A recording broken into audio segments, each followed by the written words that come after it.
Welcome to this episode of Blended, Blessed, and Always a Mess. I'm Aric. And I'm Angie. We are married with a ton of kids. We have 6 kids total. He has 3 and I have 3. My name's Hallie and I love riding horses. I'm Lexi and I love agriculture. My name's Carter and I love eating. My name's Chase and I love lifting weights. My name's Summer and I love spending my parents' money. I'm Dane and I love baseball. Our show is about our blended, blessed, and always a mess life. And our hope is if you find yourself in the same situation we are in, that by sharing our story, all the fun and all the mess, the challenges we are experiencing, it will give you some inspirations, laughs, and community, knowing you are not alone in this mess. We appreciate you spending time with us. Let's dive in. Welcome to Blended, Blessed, and Always a Mess. And today is a special edition where you get just me. And when this episode drops, it will be on Mother's Day in the U.S. If you take away anything from this episode, what I want you to know is that you are significant, you matter, and you are worthy. My passion has always been helping women feel this. I think mainly because I felt less than many times in my life, but more importantly, I've seen women not see their value and their worth, to not see their significance. Then you add in the powerful gift to a woman of being a mother, and that comes in many different forms. Motherhood is a beautiful gift, painful at times, but a beautiful gift. And God gives us children to love, but to also teach us so many things. And so whether you are a mom, a bonus mom, a soon-to-be mom, adoptive mom, godmother, grandmother, we were all granted a special gift of being able to love a child. But that also comes with a weight to carry of worry, of questioning yourself, of wondering if you're doing the right thing, if you're not doing enough, if you're doing too much, if you're making mistakes and impacting your kids. So I see you as a mom and the struggles because I felt all of that too. I still feel that. I worry. I have anxiety about parenting. I wonder if I'm doing the right thing. Then add in another level of complexity. And that's add in a grieving mom. And that can come in many forms too. Whether you've lost your child, maybe you've lost your only child. Maybe you have lost more than one child. Maybe you have miscarried. Maybe you've lost your mom, lost your spouse, your mom dealing with loss and grieving. The weight of grief most days feels unbearable. And I see it because I've felt all of that too. I will forever feel the weight of grief. So here we are. It's Mother's Day. And I think every day we wake up is such a gift, right? Because we're all going to eventually not wake up. It's a fact of life. We're only here for a very short time. But every day we wake up, it is full of emotion. And whether that's excitement, especially on Mother's Day, excitement, because for one day only, you feel like everybody has to do what you want them to do because it's your special day. Or you could wake up with a heavy weight of emotion, a conflicting emotion, a sadness, because while you can honor yourself on Mother's Day, you may be in a situation where your child's not here, your mother's not here. Maybe you have a strained relationship with your mom. Maybe your kids live in another state and you're not going to see them. There can be a heaviness to Mother's Day. Here's what I would say. I think women are so powerful, like more powerful than you recognize, more than you could imagine. And I think moms are absolute beasts. And I think grieving moms are a force that you don't really want to cross. You don't want to be in their shoes, for one, and you don't want to get in their way of their vision because there's nothing stopping them. They love hard, like all moms. They're fierce, like all moms, but they have been through hell and are still breathing. They are living, breathing protectors and survivors. It's that whole mama bear analogy, right? Do not come near my cubs. And then to experience the worst kind of pain. And it seems like kind of an unspeakable ask to, hey, how about you pick up the pieces and keep breathing? It really is the hardest ask by God, to take what you have been through and let it be a testimony of your faith. But here's what I would also say. The beautiful part of my grief journey is God. He has put astounding, soulful, faithful people in my path. And I've connected with people that I never would have crossed paths with. So when you trust his plan and his path, the door's open. And maybe you wouldn't have chosen that door, but you gain clarity and you see beauty in ways you didn't think possible. And you live with intention and purpose. And I see it in people because I've lived it. So speaking of purpose, it was on my heart for a while to connect and build community, a very small community of moms that I have felt a bond with. And therefore, Broken and Beautiful was created. We are, interestingly enough, just across the world, we all live in the most connected world that we've ever been in, but also the most loneliest world. So being intentional with purpose is what drives real connection. And that is what we all long for, to be seen, to feel connected, to be a part of something. And whether it's beautiful or it's broken, having a sense of purpose and community is why we are all here. So I'm going to share with you the moms that God put in my path that are part of this Broken and Beautiful group that I believe, and we all believe actually, that our kids who've gone before us orchestrated all of this. So here's what I want to do on Mother's Day. I want to share with you these moms that I've crossed paths with and honor them and honor their story. Angie and Sydnee. I've shared on my podcast before how I've crossed paths with Angie on TikTok, and she had reached out to me shortly after I lost Hallie because of one of my videos, and there was an instant connection. How you can instantly connect with someone that you've never met, seen, talked to, nothing, just by sheer words. We connected because she was the first mom that brought water back to my fire because she knew. She was almost exactly a year ahead of me in this broken journey. And any question I ask, she offered real and raw thoughts and experiences. I'll never forget when I got Hallie's ashes, and I'm like, what'd you do with your daughter's ashes? I mean, who thinks that you're going to have this conversation with a complete stranger over text about your daughter's ashes? But we did. I felt like I could ask her anything that I did not have anybody else around me that had been through this that I felt like I could ask. So here's what I want to say to Angie. You are braver and stronger than you realize. Give yourself some grace. You are a beautiful mom, and you are fighting so hard through this journey for Sydnee because she mattered. Sydnee, her beautiful daughter, Sydnee Ann Brester. She was youngest of 4 siblings. She had 2 brothers and a sister who absolutely adored her. She turned 19 on October 10th. And then 1 month and 11 days later, on November 21st, 2021, their entire world was turned upside down.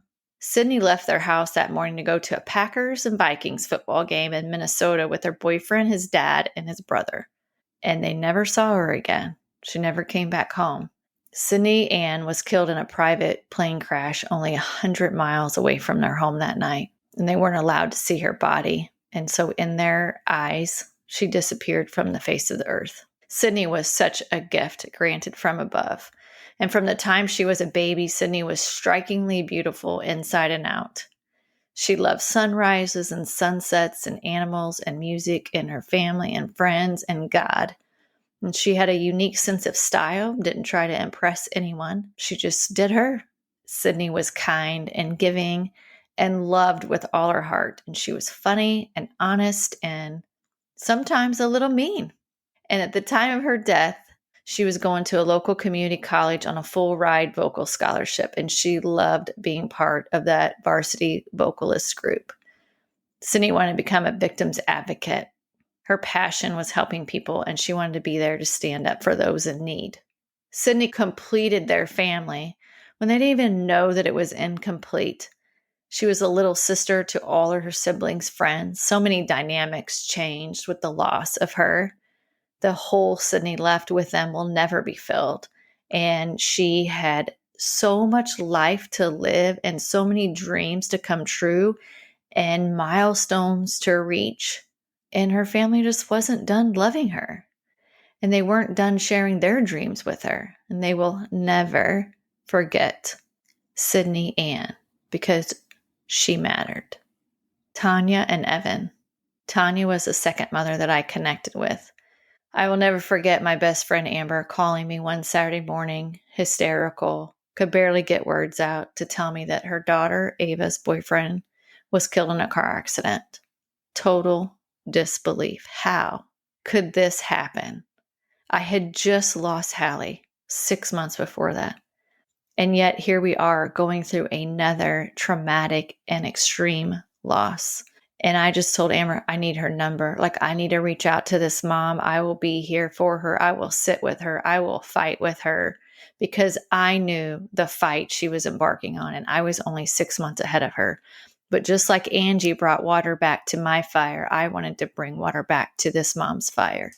Shortly after she lost her son, Evan, I went over and sat with her a few weeks later. There's nothing I could say to ease the pain, but to know that I'm sitting there and understand the tears and what this extreme disbelief and traumatic experience was like is enough to at least let her be seen. Tanya is a very soft-spoken mama. She cares so deeply for those that she loves, and she would do anything for anyone. Evan. Tanya's sweet, caring, and handsome son was 15 when he was taken from them on May 5th, 2023, in a car accident. Evan was funny and loved sarcasm. He had gorgeous flowing hair that some girls could only dream of, including me. Evan had the ability to change his mom's mood instantly and knew when she needed it. Typical boy mom. He lived the teenage boy life of spending time with his boys and his girlfriend Ava, and Evan adored his little cousin so much and was kind of a little baby whisperer.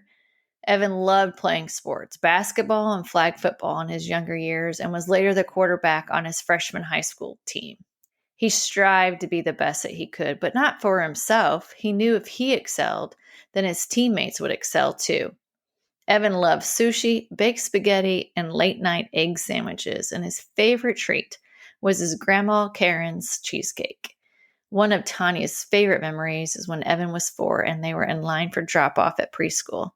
Evan unwrapped a sucker and wanted to throw the wrapper out of the window, and Tanya told him he couldn't do that because that was littering and illegal. And he asked if he would get in trouble and go to jail, and she was like, well, you might. And Evan thought about that for a minute and said, that's okay if I go to jail because I'll still get breakfast. The mind of a 4-year-old. And not a minute goes by that Tanya doesn't miss everything about Evan. And she knows that she will hold her sweet boy again someday. Jessica and Harper. Jessica and I crossed paths after she lost her daughter, Harper. She found me on social media and reached out after stumbling across my page. She asked me for 3 of my biggest tips to help her pick up the pieces. I said therapy, reading the Signs, Secret Language of the Universe book to feel connected to Harper, and keep your faith. Somehow hold tight to your faith. During our conversations back and forth, I offered for my mom to make her family bears because They provide so much comfort. We take the kiddos' clothes, your child that you lost, and make bears out of them. And they are like the perfect size to snuggle with. It might seem odd to people that have not lost kids, but you just want to feel so close to them and having a piece of their clothes. Typically, moms that have lost kids will find a piece of their clothes and sleep with it because you just want that closeness. You ache for that. And so I offered for my mom to make bears. So I met Jessica in person. Chase had a wrestling meet. We met up right before that. I will never forget it. I could see the pain in her eyes, the visible tears, the heavy weight, the unrest to this unknown world she was entering. And then she hands me this bag of Harper's clothes, and it's cozy pajamas and soft, comfy pants that she wore. And it's so unbelievably painful when all you have left and treasure are the things that they touched or they wore, or a ponytail holder that might have a piece of hair in it. My mom made 8 bears for their family. Jessica is such a beautiful mom, and she's got little kids to continue to raise, and she has this heart of gold, and you can just tell like so much love to give. But even through the pain, when our broken and beautiful group is together, her smile lights up the room. She still has this unbelievable smile, and you can still see joy in her face through the pain, as maybe one of her little kiddos is sneaking back behind her when they're supposed to be in bed. Harper was a happy-go-lucky 10-year-old full of determination. She was born with several heart defects and one working lung, which caused her to have to wear oxygen at the age of 6 months old. She never let her medical struggles bring her down in any way, and she was full of sass and spunk and loved to dance and sing more than anything. She loved her friends and family fiercely. Her most favorite days were spent at the Lake of the Ozarks on her pawpaw's boat, blaring Taylor Swift. Great taste in music. Harper had terrible scoliosis and was set to have a spinal fusion to correct her curvature in October 2023. But during her surgery, she had cardiac arrested and was unable to recover. They had to say the hardest goodbye of their lives on November 5th, 2023. They miss her so much, and their house does not feel like home without her dancing around and sassing her siblings around. Harper brought so much joy to Jessica and her family and taught them so much about just being true to themselves and to never give up. They tried their hardest each day to not give up and be strong like Harper was. But most days it does feel like more of a struggle and they fall short. But they continue to honor Harper and every day to keep her memory alive through pictures and stories, and of course, rewatching TikToks to help keep smiles on their faces. Sarah and Lucy. Sarah followed me on social media because our dentist had shared our podcast with her. And then Sarah, from time to time, would reach out, sending me voice messages on Instagram. One particular message she sent me helped me so much. It was really kind of game-changing for me, just her perspective that she shared with me. And I don't think she'll ever know how much fuel she added to my tank and allowed me to let go of some weight that I was carrying. Sarah lives in London. Our grief group calls are at 8 p.m., usually on a Wednesday or Thursday night. And Sarah wakes up at 2 a.m. to join our call. And she has the most beautiful voice and the most heart-healing soul. And I cannot wait to see what she does with this next chapter in her life. She's full of grit, but has this like peaceful, calming demeanor. It's funny because I've shared on this podcast that my prayers are always just simple begging prayers. And they're always just like, God help me, God guide me, watch out, protect my kids, just help me, God. And I knew that with this grief group, I wanted to end the grief group in prayer. And so the first night, I just told the mom, listen, I am not good at this, but I'm going to wrap in prayer. The next time we met, we were getting ready to hang up. We had went way over on our time. And Sarah said, well, hang on. We forgot to pray. And I said, well, it sounds like you just volunteered. And then she had the most beautiful prayer to wrap up our group. I don't know about anybody else that was on that call, but I had tears. Tears. It was so spiritual and so good. And now she definitely is the one that closes us every time. She's so honest and real. And Sarah, you are such a gift to this world. Lucy Georgina was born at 12:45 on the morning of January 11th, 2006. She died at age 15 years and 8 months on September 13th, 2021. She was a sweet, emotionally intelligent, sensitive girl who had a creative streak and a passion for all things makeup and skincare. Reading was her greatest pleasure, and they were always amazed at how quickly she could get through a book. Lucy would spend time writing and even had a story published in a book in her final year of primary school. Her primary love language was gifts, and she loved birthdays. So do I. She was so proud of her older brother, who she felt was so much cooler than she was. But their lives are forever changed by her death, and Sarah and her family look forward to a heavenly reunion. Sarah shared one time they were at church at a kids' service, and Lucy was about 8 years old, and the children's pastor was asking the kids, what made them sad? And Lucy piped up and said, when my parents get drunk. Sarah said they could not believe it. They were in the car on the way home and asked her, why did you say that? And she said, I just wanted everyone to laugh. Sarah shook her head and was like, I have known David, her husband, for 37 years, and I have never seen him drunk. Sounds like Lucy was a little character. Karen, Kelly, and Kacey. Karen and I met on my social media platform. She followed me because she had a blended family. Her and her husband have been married for 42 years. And her daughter had lost her bonus son in a car accident. So my content that I was sharing around blended families, but also grief, resonated with Karen. And then one day, I get a message from Karen that was so jaw-dropping and heartbreaking. She said, Angie, I never thought I would be in your shoes. Karen is a Texan mom through and through.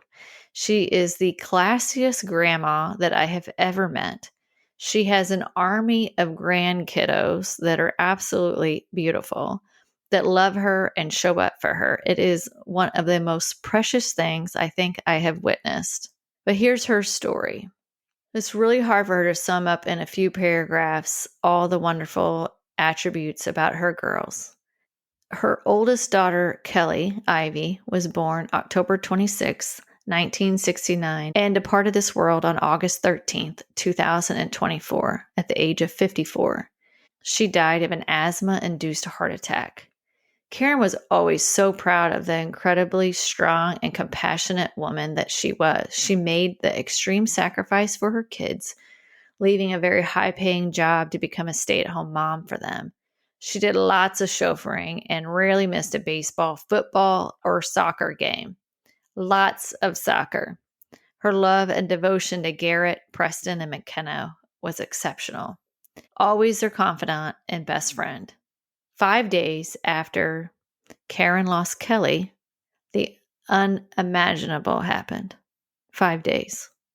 Her youngest daughter, as they were getting ready for her older daughter's celebration of life, Kacey Lee Myers, died of a massive heart attack.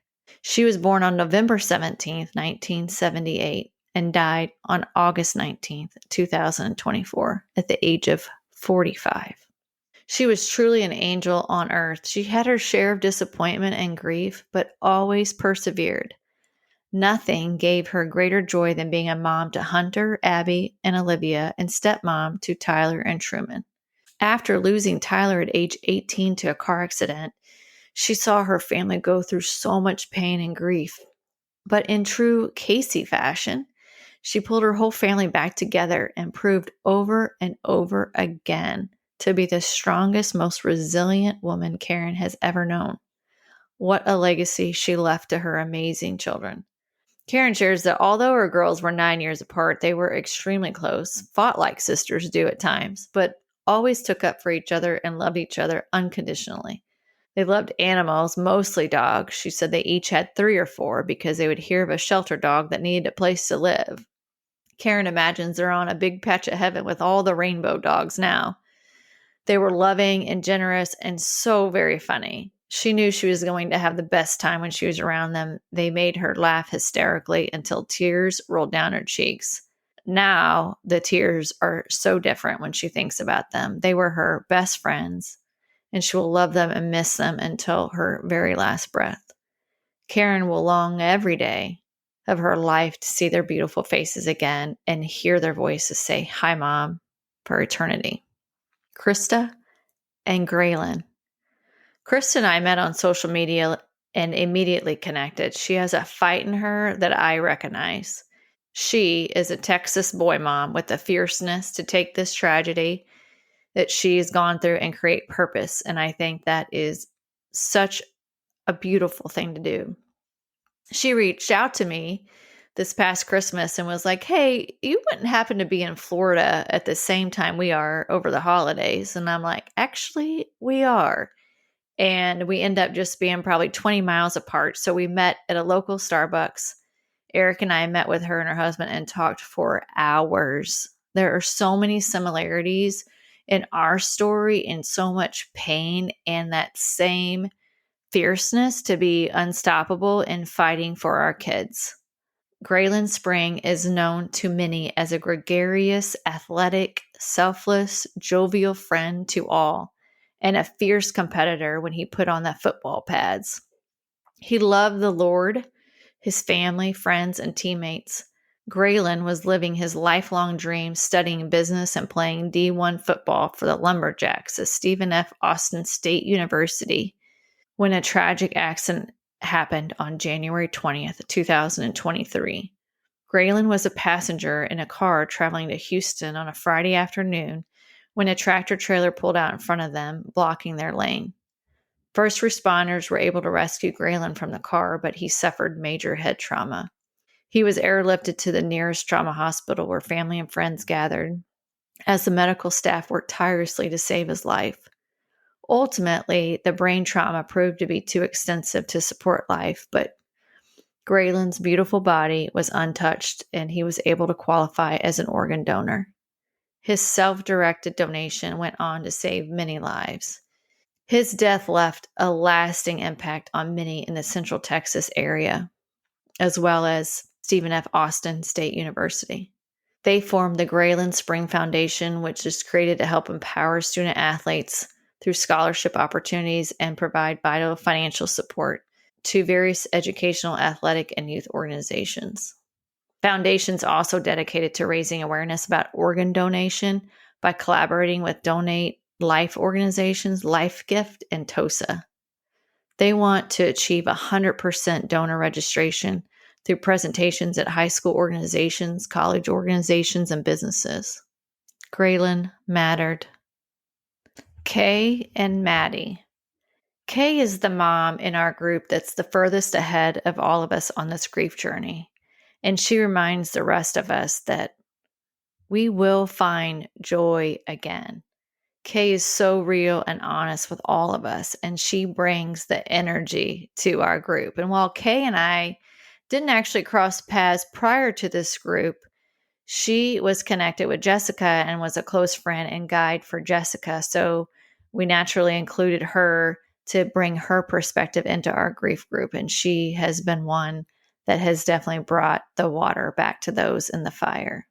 Maddie, born March 15th, 1999, and went to heaven on October 15th, 2018, at age 19. Maddie went to Immaculate Conception Church and grade school. She graduated from Hallie High School in 2017. And while at Hallie, Maddie was on the A honor roll all 4 years and in National Honor Society. She participated in school clubs.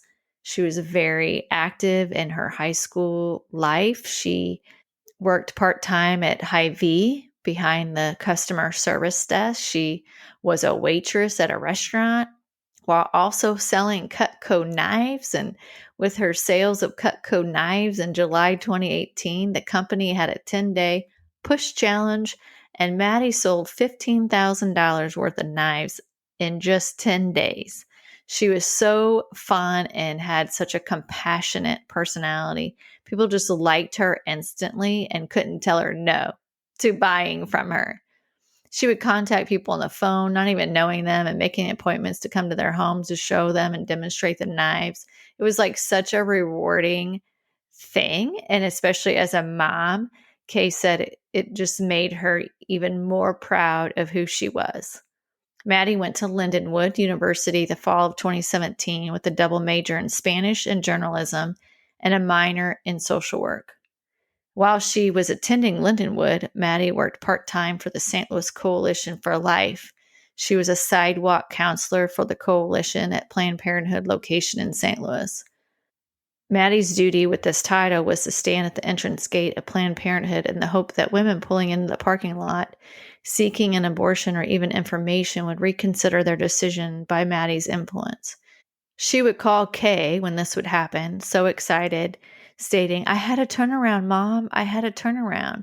She stood in the rain, the sleet, and snow for her mission to serve others. On October 15th, 2018, it was a Monday, Maddie was found deceased in her dorm room bathroom. She was hung with her own belt on a towel bar. This occurred at the start of her sophomore year at Lindenwood. Her death was ruled suicide, but her case is presently reopened in St. Charles, Missouri, with the possibility of homicide. Maddie, you mattered. Panna and R. This is another mom-son duo that are both so incredibly special to our broken and beautiful group of mamas. Panna lives in India, and her perspective and beautiful words and insight and her huge heart makes us all smile. I could not imagine our grief group without Panna and without honoring R. And Angie, the first mom I mentioned, would not let me do this segment without sharing about Hallie too. So here's what I would say. I know that our kids that have gone before us have orchestrated this. There's so many commonalities among all of us, our kids, our experiences, specific dates. We were meant to cross paths. We were meant to lean on each other. We were meant to see each other. And I will forever fight forward and build community because of Hallie. This is all for her. So my Mother's Day wish for all of you listening, whether your kids are here on earth or in heaven, know your significance. You matter. We are not perfect. We get it wrong sometimes, but the gift to be able to create life, love hard, and fight hard every day is such a beautiful thing. So give yourself some grace, soak up this very special day, even if you're broken and beautiful. You are so worthy of love. You are impactful. You are worthy. You are needed. You are valued, and you are a light to others. You provide comfort. And I want to give a special thank you to my mom and my godmother, Judy. Both women I know will fight for me and for Hallie always. And that is the best gift of all. There's no better gift than knowing someone will always be in your corner. And in true Hallie fashion, I'm going to close with something she would say. I hope that you have the Mother's Day that you deserve. Love, love, love. Thank you for listening to Blended, Blessed, and Always a Mess. Follow us on Facebook, Instagram, and at blendedblessedalwaysamess.com. Reach out to us on any of our social channels. We would love to hear from you. Have a great week.